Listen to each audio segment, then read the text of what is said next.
जी जनाब, once again welcome back after a break. और again एक और बड़ा मसला जो होता है, ख़वातीन भी उसमें शामिल हैं, बच्चे भी शामिल हैं, बड़े भी शामिल हैं, मर्द हजरात भी शामिल हैं कि जब वेदर चेंज होता है तो हमारी स्किन में बड़े प्रॉब्लम्स आ जाते हैं। सिर्फ स्किन ही नहीं बल्कि हमारे बालों की भी बड़े इश्यूज़ हो जाते हैं और कुछ ऐसे इश्यूज़ होते हैं जिनके लिए हम बड़े परेशान होते हैं, क्योंकि ये दो चीज़ें हैं नुमायाँ। हम कहीं भी जाते हैं तो नज़र यही आ रही होती है और आपका कॉन्फिडेंस लेवल बिल्कुल डाउन कर देता है अगर आपके दिमाग में सिर्फ इतनी सी बात चले कि मेरी स्किन ठीक नहीं है या मेरे बाल ठीक नहीं हैं। किस तरह से इन सारी चीज़ों को हम हैंडल कर सकते हैं, हम केयर किस तरह से अपनी स्किन की और बालों की कर सकते हैं, इस पे आज हम बात करेंगे। हमारे साथ यहाँ पर एक्सपर्ट मौजूद हैं, डर्मेटोलॉजिस्ट हैं और शिफा इंटरनेशनल हॉस्पिटल से आई हैं। तो आइए उन्हें वेलकम करते हैं और उनसे इन सारे सवालात के जवाबात हासिल करते हैं। हमारे साथ मौजूद हैं डॉक्टर मारिया सैयद। अस्सलाम वालेकुम जी। वालेकुम अस्सलाम, थैंक यू सो मच, आप लोगों ने इनवाइट किया। नहीं जी, इट्स आवर प्लेजर। और बड़ा ज़रूरी होता है कि जब इस तरह के कुछ टॉपिक्स होते हैं उसमें हमें एक्सपर्ट राइज की बड़ी ज़रूरत होती है और आप लोगों के जो एक्सपीरियंसेस हैं, जो एक्सपर्टीज़ हैं, वो अगर हमें ना मिलें तो फिर अधूरे रह जाते हैं सवालात। बिल्कुल ठीक है। अच्छा, आगाज़ करेंगे यही वेदर के हवाले से, क्योंकि हर वेदर में स्किन की जो क्वालिटी है वो चेंज हो जाती है, प्रॉब्लम्स मुख्तलिफ़ किस्म के आना शुरू हो जाते हैं। विंटर्स में अमूमन देखा जाता है कि स्किन के बड़े इशूज़ आते हैं। बिल्कुल। तो कुछ चीज़ों को आप हाईलाइट करें, फिर कुछ सवालात मैं अपने लिहाज से करूँगी। श्योर। बेसिकली विंटर जो सीज़न है वो हमारी स्किन केयर के लिए एक कॉम्प्लेक्सिटी ऐड कर देता है, एडिशनल एक कॉम्प्लेक्सिटी नेक्स्ट लेवल की ऐड हो जाती है विंटर्स में। कुछ लोग जो एग्जिस्टिंग स्किन प्रॉब्लम से गो थ्रू हो रहे होते हैं, उनकी एग्जिस्टिंग स्किन डिजीज़ बहुत वर्स हो जाती हैं ड्यू टू दिस वेदर, और बहुत सारी ऐसी चीज़ें हैं जो इस वेदर की वजह से इनिशिएट हो जाती हैं। बिल्कुल। उसमें बहुत सारी चीज़ें, बहुत सारे मेन फैक्टर्स हैं। जो सबसे मेन है वो, जैसे सबको पता है, ड्राइनेस। ट्रू। ड्राइनेस की बहुत कॉजेज़ हैं विंटर्स में। सबसे पहले लो टेम्परेचर, कोल्ड एयर, हमारे आउटडोर जितनी भी हम आउटडोर एक्टिविटीज़ हैं उसमें कोल्ड एयर के साथ जितना इंटरेक्शन होता है उसमें स्किन की ड्राइनेस। और अगर ऑलरेडी किसी की स्किन ड्राई हो, जैसे हम स्किन को कैटेगरीज में डिवाइड करते हैं, ऑयली, मिक्स, ड्राई, और अगर ऑलरेडी ड्राई स्किन हो तो ये सब जो एनवायरमेंटल चेंज है स्पेशली विंटर में वो बहुत ज़्यादा ऐड ऑन करती है उसकी वर्स करने में। सही। फिर लो ह्यूमिडिटी, एटमॉस्फेयर में लो ह्यूमिडिटी है। फिर हमारे केमिकल फिल्ड सोप्स जो हैं वो बहुत ज़्यादा ऐड करते हैं इस प्रॉब्लम को, ड्राइनेस को एग्जैजरेट करते हैं, एग्जैसरबेट करते हैं। एंड देन हीटर्स का एक्सेसिव यूज़, और सबसे ज़्यादा हमारे शावर्स, हॉट शावर्स जो बहुत प्रोलॉन्ग हो जाते हैं वो बहुत ज़्यादा इस प्रॉब्लम को एग्जैजरेट कर देते हैं। जो एग्जिस्टिंग अगर ऑलरेडी ड्राई स्किन हो तो वो बहुत ख़राब हो जाती है, बहुत सेंसिटिव हो जाती है, रेड हो जाती है, फ्लेकिंग होना शुरू हो जाती है, समटाइम्स स्वेलिंग हो जाती है। और अगर कोई डिजीज़ हो, बहुत सारी डर्मेटोलॉजी की डिजीज़ ऐसी हैं जो इस विंटर में, जो इस वेदर में बहुत ज़्यादा ख़राब हो जाती हैं। अच्छा, एक और भी चीज़, जो हमारा रेगुलर लाइफस्टाइल होता है उसमें हम एकदम से ठंडे इन्वायरमेंट से गर्म इन्वायरमेंट में चले जाते हैं, गर्म से ठंडे में आ जाते हैं। ये चीज़ भी आई थिंक हमारी स्किन को इफ़ेक्ट करती है, बहुत ज़्यादा इफ़ेक्ट करती है, नो डाउट। इसमें जैसे हम अगर शावर की ही बात लेते हैं, हॉट शावर जब हम लेते हैं, उसके बाद जब हॉट शावर्स बेसिकली ड्राइनेस को एग्जैजरेट करता है। अब अगर उस पर सोप्स भी यूज़ हो जाएं तो वो बहुत ज़्यादा ड्राइनेस हो जाती है। अक्सर लोगों को प्रोराइटिस स्टार्ट हो जाती है, इचिंग स्टार्ट हो जाती है। उसको हम ये एक्वाजेनिक पानी से जो इंड्यूस हो जाती है, स्पेशली हॉट वाटर से इंड्यूस इचिंग स्टार्ट हो जाती है, और ड्राइनेस, स्केलिंग, फ्लेकिंग, ये सब स्टार्ट हो जाती है। सही। तो ये सब चीज़ें तो बहुत ज़्यादा देखने को होती हैं। जैसे आपका अगर इन्वायरमेंट ऐसे है कि वो हीटेड है, सेंट्रली हीटेड है, और जब आप बाहर जाते हैं तो ये सब चीज़ें बहुत उनको एड्रेस करना पड़ता है, स्पेशली उन लोगों में जिन लोगों की ड्राई स्किन होती है और ऑलरेडी उनको कोई एग्जिस्टिंग डिजीज चल रही होती है। Exactly. अच्छा डॉक्टर मारिया, एक और चीज़ विंटर्स में बड़ी देखी जाती है, एक तो आपके स्किन कलर की डलनेस बहुत ज़्यादा नुमाया हो जाती है, फिर पीलिंग ऑफ स्किन में शुरू हो जाती है। वो भी एक बड़ा अलमिया है कि हर दूसरा बंदा इस चीज़ को फेस कर रहा होता है और फिर समझ में नहीं आता उसको किस तरह से डील किया जाए।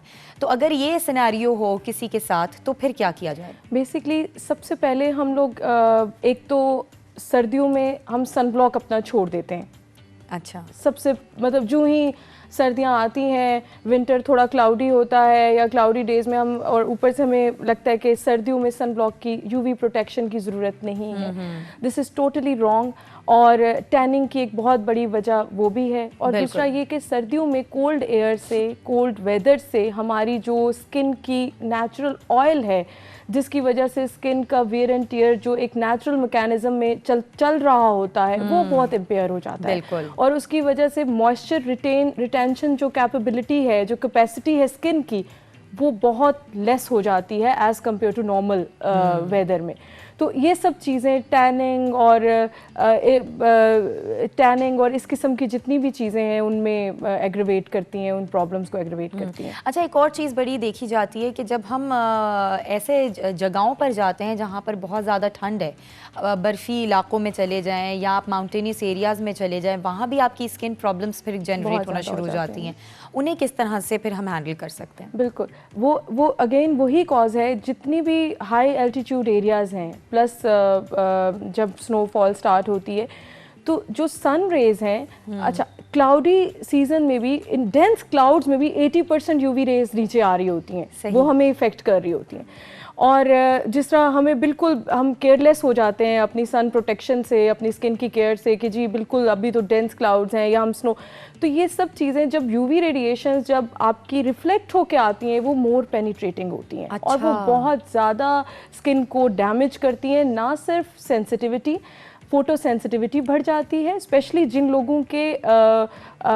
लोगों में एक प्रॉब्लम होता है रोजेशिया, उसको नॉर्मल हम लैंग्वेज में कहते हैं, जिसमें सुर्खी होती है आपकी गालों पे, पिंक स्किन होती है, वो उनमें सर्दियों में सनब्लॉक ना यूज़ करना, और इस किस्म के एरियाज़ में फ्लेकिंग स्टार्ट हो जाती है, बल्कि क्रैक्स पड़ जाते हैं स्किन में, और बर्निंग, ज़रा सा पानी भी स्किन पे लग जाएगा तो बहुत ज़्यादा बर्निंग की कंप्लेन आती है।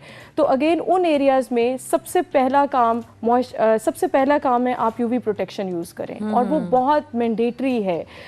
लाइक अगर आप मॉर्निंग में उठ के सबसे पहला काम फेस धोने के बाद आप अपना सनब्लॉक अप्लाई करें। अच्छा। Then moisturise yourself, moisturise again and again, moisturise yourself throughout the day, frequent moisturisation moisturise करें स्किन की, और उसमें ऑयल बेस्ड मॉइस्चराइज़र हम ज़्यादा रिकमेंड करते हैं जिनकी ड्राई स्किन है।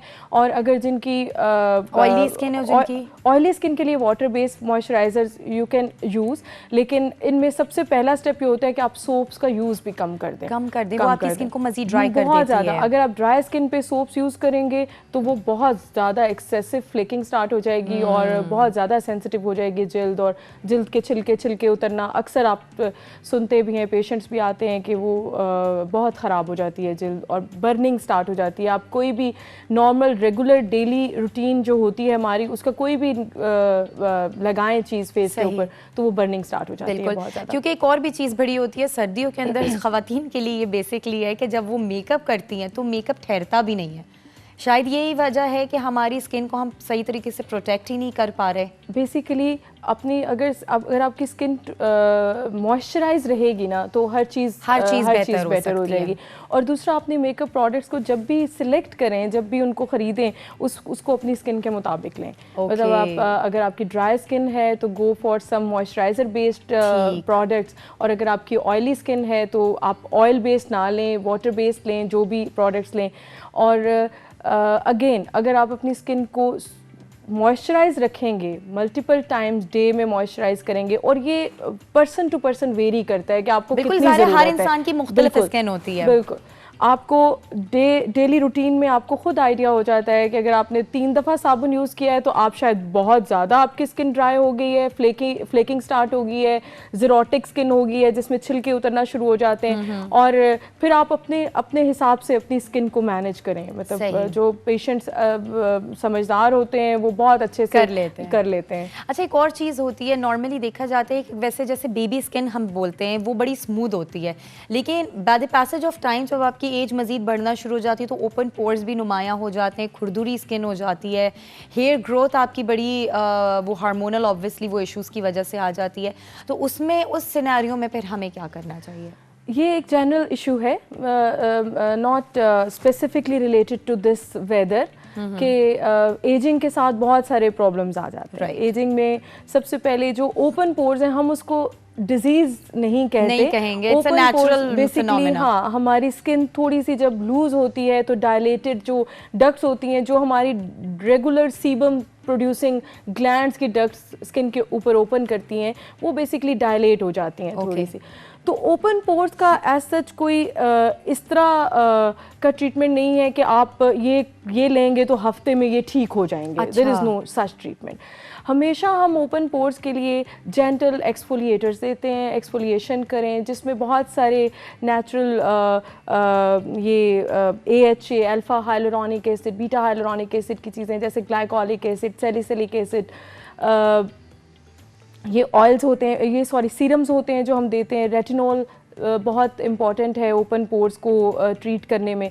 ये भी हम एज पर requirement of that particular skin देते हैं। अगर हम ज़्यादा अगर पेशेंट खुद से ज़्यादा यूज़ करना शुरू कर दे तो वही बात है कि वो इतना एक्सेसिवली एक्सफोलिएट करेगा कि उसकी स्किन बहुत ज़्यादा डैमेज हो जाएगी। और वो एज पर पेशेंट रिक्वायरमेंट कि उसकी स्किन कैसी है, उसको वंस अ वीक ये चीज़ें ज़रूरत है, ट्वाइस अ वीक ज़रूरत है, वो हर पेशेंट की, हर सब्जेक्ट की डिफरेंट रिक्वायरमेंट होती है। अच्छा, एक बड़ा मज़ेदार सा कॉन्सेप्ट, जैसे कि जैसे वक्त गुजर रहा है हम मुख्तलिफ टेक्नोलॉजीज़ को उनसे अवेयर होते चले जा रहे हैं। लेज़र ट्रीटमेंट्स भी बड़ी देखा जाए तो बड़ी इन हो गई हैं। हर किसी को सुनो तो वही कहते हैं कि जी मैंने ये ठीक करवाना है तो मैंने लेज़र ट्रीटमेंट करवानी है, फ़लानी चीज़ है तो मुझे लेज़र की तरफ चले जाना है। तो do you think as a doctor कि ये ट्रीटमेंट्स हमारे लिए सूटेबल रहती हैं या लॉन्ग टर्म में, या हमें साइड इफ़ेक्ट्स इसके नहीं होते, या हमारी स्किन नॉर्मल रहती है? देखिए, लेज़र बेसिकली एक ट्रीटमेंट मोडालिटी है, ट्रीटमेंट ऑप्शंस है बहुत सारी चीज़ों की, ठीक है। और हर कैटेगरी ऑफ डिजीज़ या हर चीज़ के लिए डिफरेंट लेज़र्स यूज़ होते हैं। जैसे हेयर रिमूवल है, हेयर रिमूवल लेज़र, हेयर का लेज़र के अलावा कोई हल नहीं है। मतलब अगर किसी को एक्सेसिव फेशियल हेयर का प्रॉब्लम है तो फर्स्ट स्टेप ही हमारा लेज़र होगा। लेकिन जैसे और चीज़ें हैं, जैसे आपने ओपन पोर्स कहा है, बहुत पिगमेंटेशन है, एंटी एजिंग रिंकल्स हैं, ये वाली जितनी भी चीज़ें हैं, इनमें डिफरेंट स्टेप्स पे डेफिनेटली लेज़र आते हैं, लेज़र्स आते हैं।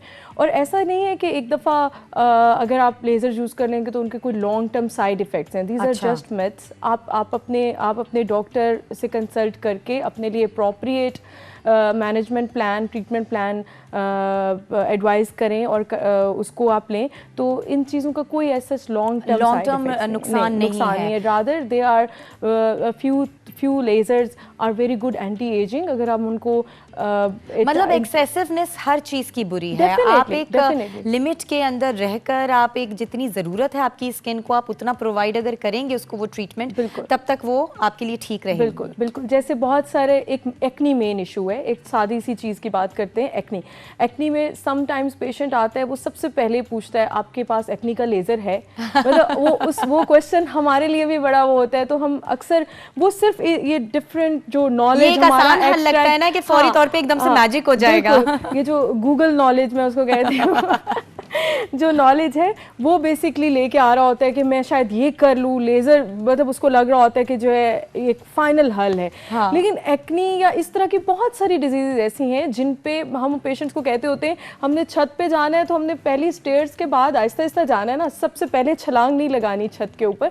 तो मतलब ऐसा नहीं है। और 95% पेशेंट्स ऐसे होते हैं जिनको कोई लेज़र की ज़रूरत नहीं होती और सिंपल ट्रीटमेंट रेजीम्स जो रिकमेंडेड हैं वर्ल्ड वाइड, उनसे आप ट्रीट करें, उनको जस्ट काउंसलिंग एंड रीअश्योरेंस की ज़रूरत होती है। बस बेसिकली यही है कि आप सही डॉक्टर से कंसल्ट करें जो आपको एक सही एडवाइस करे, तो ही आप अपने आप को बेहतर कर सकते हैं। और बेसिकली जो आपने अभी बात की थी कि जी सफाई का ख्याल रखें, आप अपने मुंह को बार बार धोते रहें, इससे बेहतर और कोई चीज़ नहीं होती। जब आपको वाटर इनटेक आपकी बॉडी करती है तो वो प्योरीफाई वैसे ही टॉक्सिक्स को कर देता है। एक और डॉक्टर मारिया चीज़ देखी जाती है, इस बात को आप थोड़ा सा सिंप्लीफाई कीजिएगा। ठंड के अंदर जब हवा हमारे मुख्तलिफ बॉडी के पार्ट्स को टच करती है तो इरिटेशन एंड देन रेडनेस, वो फिर जो एक एलर्जी क्रिएट करती है वो क्या होती है और उसको किस तरह से डील कर सकते हैं? बेसिकली यही इसी को हम सादे लफ्ज़ों में विंटर रैश कहते हैं। Winter rash. और ये एक एक्जिमा की एक टाइप है जो स्पेशली ड्राई स्किन, जिनकी ऑलरेडी ड्राई स्किन होती है, उनकी एग्जैसरबेट हो जाती है ड्यू टू कोल्ड एयर और वेदर विंटर में। सबसे पहला स्टेप हम जो पेशेंट्स को अक्सर एडवाइस करते हैं वो ये है कि आप इरिटेंट जो मटेरियल है वो आप डायरेक्ट बॉडी पे ना यूज़ करें।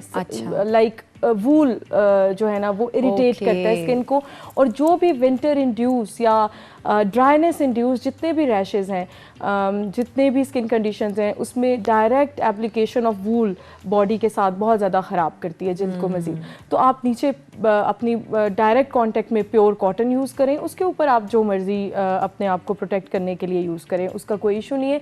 दूसरा ये कि सोप्स को अवॉइड करें। और थर्ड जो मेन इम्पॉर्टेंट पॉइंट है वो ये है कि after every bath, specially hot showers को हम अवॉइड नहीं कर सकते सर्दियों में, बिकॉज सर्दी इतनी ज़्यादा होती है। आप शॉवर्स के बाद हमेशा मॉइस्चराइज करें अपनी बॉडी को।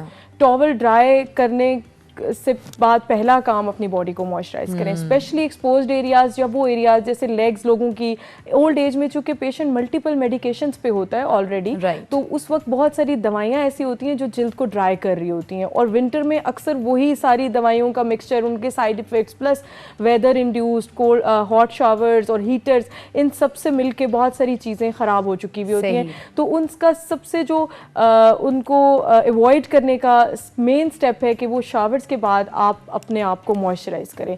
मैं पेशेंट्स को कहती हूँ oil based moisturiser, otherwise white soft paraffin जो पेट्रोलियम जेली, जो सादी पेट्रोलियम जेली है, आप अपने आप को मसाज करें, स्पेशली आफ्टर बाथ्स। तो ये चीज़ें बहुत हद तक मिनिमाइज हो जाती हैं। और अगर इससे भी ज़्यादा सिचुएशन ऐसी है कि रेडनेस आ गई है, जल्द उतरना शुरू हो गई है, बर्निंग शुरू हो गई है, तो डू कंसल्ट योर डॉक्टर। ठीक है, मतलब वो खैर ये तो बहुत सारे इश्यूज़ ऐसे हैं जो स्किन से रिलेटेड है। अगर हम थोड़ा सा बालों की तरफ आएँ तो सर्दियों में अक्सर डैंड्रफ की बड़ी शिकायत नज़र आती है। ड्राइनेस इतनी ज़्यादा बढ़ जाती है, इचिंग उससे बड़ी शुरू हो जाती है, और फिर मज़ीद आगे बहुत सारी चीज़ें प्रॉब्लम क्रिएट करती हैं। तो वो क्या वजह है कि हम डैंड्रफ से छुटकारा कैसे हासिल कर सकते हैं? डैंड्रफ बेसिकली एक प्रॉपर एंटिटी जिसको हम उसको प्रॉपर ट्रीटमेंट चाहिए होती है। और सर्दियों में जैसे बॉडी ड्राई होती है वैसे हमारी स्कैल्प भी ड्राई होती है, जैसे हमारी जिल्द ड्राई होती है इसी तरह हमारी स्कैल्प भी ड्राई होती है। फैक्टर्स वही हैं, वही रेपिटेशन आ जाएगी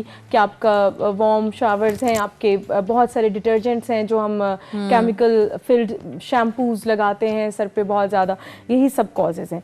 जब डैंड्रफ हो जाए तो हमारे पास बहुत सारे ऑप्शंस अवेलेबल होते हैं एज़ पर सवेरिटी ऑफ डैंड्रफ, कि पेशेंट को कितनी ज़्यादा इस डिज़ीज़ की सवेरिटी है या इस कंडीशन में सवेरिटी है, उसके मुताबिक हम उसको ट्रीट करते हैं। शैम्पूज जिसमें सेलेनियम सल्फाइड होता है, जिंक पायरेथियन होता है या क्लिम्बाजैम होता है, ये वाली मेन चीज़ें हैं जो आपको बहुत सारे शैम्पूज़ में मिलेंगी। अगर आप सर्दियों में वंस या ट्वाइस अ वीक इन शैम्पूज़ को यूज़ करें तो बहुत हद तक ये प्रॉब्लम सबसाइड हो जाएगी। अगर उसके बाद भी नहीं ठीक होती तो फिर वो ज़रा मॉडरेट टू सवेयर कैटेगरी में चली जाती है। Then we have multiple treatment options जो हम पेशेंट की मुताबिक उसको ट्रीट करते हैं। अच्छा, डैंड्रफ हो गया, अब एक और मसला आ जाता है वाइट हेयर्स के हवाले से। पहले तो ये सुनने में आता था कि जी जब बड़ा बूढ़े होते हैं तभी आपके बाल सफ़ेद होते हैं, लेकिन अगर अब देखा जाए तो छोटे छोटे बच्चों के भी सफ़ेद बाल होते हैं। तो व्हाट्स द रीज़न और उसको किस तरह से केटर कर सकते हैं? वाइट हेयर का problem no doubt early greying of hair बहुत कॉमन है, इसको हम कैनिटीज़ कहते हैं।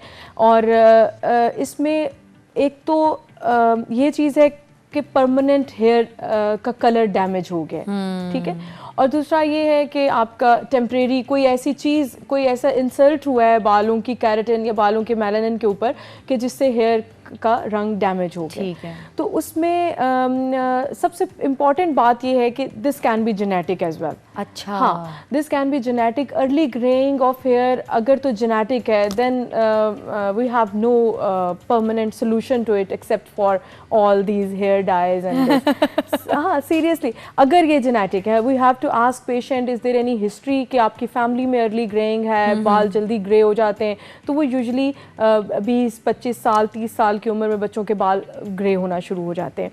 उसका कोई सोल्यूशन नहीं है अगर आप उसमें देखें, मतलब मेडिकल उसमें देखें तो कोई सोल्यूशन नहीं है एक्सेप्ट कि आप उसको कैमोफ्लेज करें, कोई चीज़ें यूज़ करें।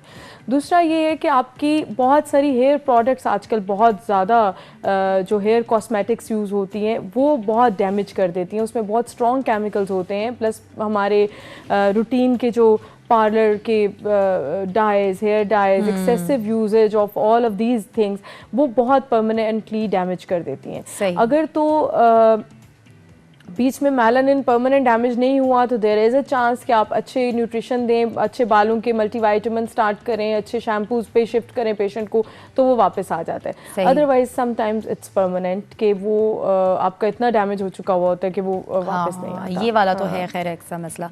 अच्छा, फिर अगर हेयर फॉल्स पे हम बात करें, हम एक तो सीज़न अगर साइंटिफिकली देखा जाए तो कहते हैं कि जी एक सीज़न ऐसा होता है जो नेचुरली आपका हेयर फॉल होता ही होता है, लेकिन कुछ लोगों के साथ ऐसा होता है कि जी ऑल ओवर द ईयर चलता रहता है ये सिलसिला। इसी तरीके से उनकी स्कैल्प भी नुमाया होना शुरू हो जाती है, बालों का जो कमज़ोर होना वो नुमाया हो जाता है हेयर फॉल के साथ साथ। What's that reason? Hair fall के अगेन बहुत ज़्यादा एज के लिहाज से, जिस एज पे हमारे पास पेशेंट प्रेजेंट करता है उसके लिहाज से हम उसको कैटेगराइज करते हैं और अकॉर्डिंगली इन्वेस्टिगेट करते हैं एंड देन मैनेज करते हैं। सबसे मेन जो कॉज है हेयर फॉल की वो अगेन बहुत ज़्यादा कॉस्मेटिक्स, हेयर कॉस्मेटिक्स जो आजकल बहुत यंग एज में एक्सेसिव हेयर कॉस्मेटिक्स हैं, पार्लर की बहुत ज़्यादा जो ट्रीटमेंट्स हैं उनसे बहुत डैमेज हो जाते हैं, हेयर बहुत डैमेज हो जाते हैं।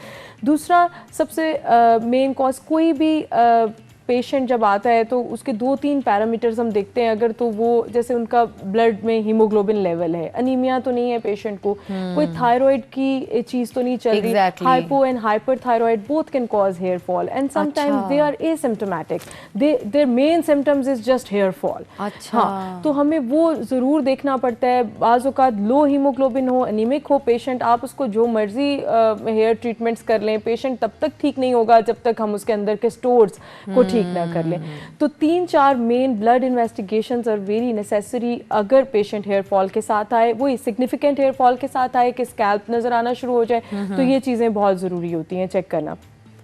और उसके बाद एज रिलेटेड जैसे कुछ लोगों के जेनेटिक हेयर फॉल बहुत हो रहा होता है, वो भी रूल आउट करना पड़ता है कि कोई फैमिली हिस्ट्री तो नहीं है, और अकॉर्डिंगली हम पेशेंट को मैनेज करते हैं। हर पेशेंट बेसिकली डिफरेंट एक सब्जेक्ट होता है जिसकी डिफरेंट कॉज निकल रही होती है और उसको फिर उसी तरह मैनेज किया जाता है। बिल्कुल सही बात है। अच्छा, एक और सिनेरियो ऐसा होता है कि जिसमें आपका हेयर फॉल इतना हो गया कि आपको प्लांटेशन दोबारा करवानी पड़ती है, तो वो क्या ऑथेंटिक है, वो सही है, और किस तरह से हमें मतलब उसकी नॉलेज कैसे हमें गेन होनी चाहिए कि हाँ जी प्रॉपर कौन से डॉक्टर के पास जाया जाए, किस तरह से प्लांटेशन कराई जाए, इसका कोई प्रोसेस है?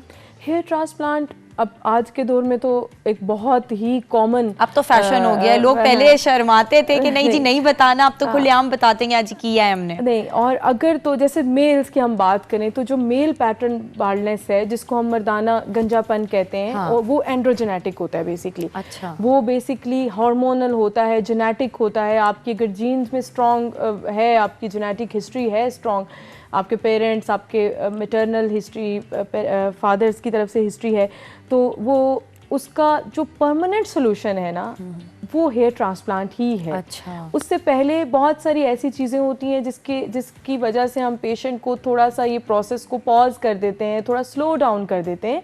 लेकिन अगर patient, it depends upon patient कि वो किस लेवल का अपना हेयर वापस चाह रहे हैं। वो वापस बहुत अच्छी हेयर लाइन चाह रहे हैं, मेल पेशेंट स्पेशली उनकी अगर हम बात करें, तो उनका फाइनल हल यही है कि वो हेयर ट्रांसप्लांट कराएं। अच्छा। और हेयर ट्रांसप्लांट के लिए hair transplant usually plastic surgeons करते हैं और बहुत अच्छे रिजल्ट्स आ रहे हैं। अब तो बहुत अच्छे रिजल्ट्स हम देखते हैं। टेक्नोलॉजीज इतनी ज़्यादा एडवांस हो गई हैं। बिल्कुल। और आपका अपना ही हेयर यूज़ किया जाता है, आपका ऑक्सीपिटल रीजन का हेयर यूज़ किया जाता है उसको हेयर को ट्रांसप्लांट करने के लिए।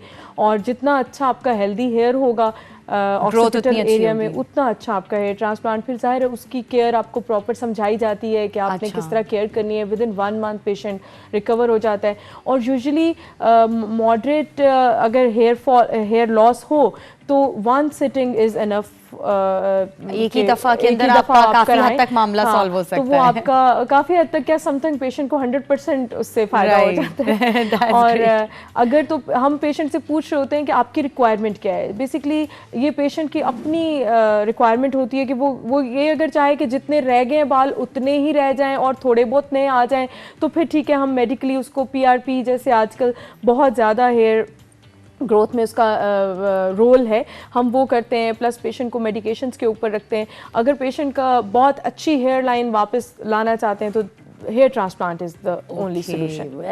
Well, thank you so much Dr. Maria. And सारी चीज़ें बड़ी ऐसी थी कि अगर उनके ऊपर हम अमल करें तो शायद हमारे प्रॉब्लम्स रिजॉल्व हो जाएं।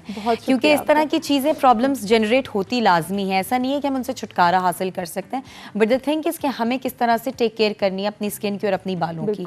वही चीज़ हमारी आगे की लाइफ पे असरअंदाज नहीं करेगी। बहुत जल्दी हम बूढ़े नहीं हो जाएंगे, बहुत जल्दी हमारी स्किन ख़राब नहीं हो सकती, बहुत जल्दी हमारे बाल ख़राब नहीं हो सकते। सिर्फ इसका यही हल है कि हमने ख्याल रखना है, एहतियात बरतनी है। और जो चीज़ें भी डॉक्टर मारिया ने बताई, अगर उन चीज़ों पर हम अमल कर लें तो शायद हम बहुत सारी प्रॉब्लम्स में से कुछ प्रॉब्लम्स में से फंसेंगे, बाकी चीज़ें जो है वो आसानी से निकल जाएंगी। इसी के साथ यहाँ पर लेंगे एक छोटा सा ब्रेक के बाद वापस आते हैं। हमारे साथ ही रहिएगा।